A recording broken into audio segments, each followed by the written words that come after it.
È una legge che impone degli obblighi di comportamento con riguardo al consenso informato ai medici.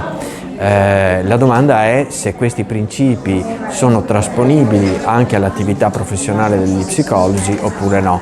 La risposta è abbastanza semplice, nel senso che in termini generali, con necessari adattamenti, si tratta di principi che sono principi generali del nostro ordinamento e che quindi sono applicabili a tutti i professionisti sanitari, compresi gli psicologi. Il messaggio poi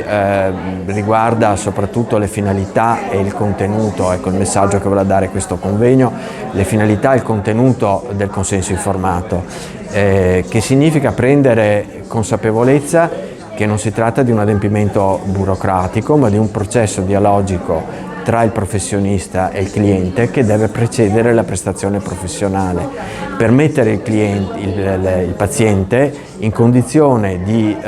conoscere quale sarà il trattamento che gli verrà offerto, le sue possibili alternative, i rischi connessi se ce ne sono, i risultati attesi e quant'altro gli è necessario per prendere una decisione veramente consapevole circa il fatto di aderire a quel trattamento oppure di rifiutarlo.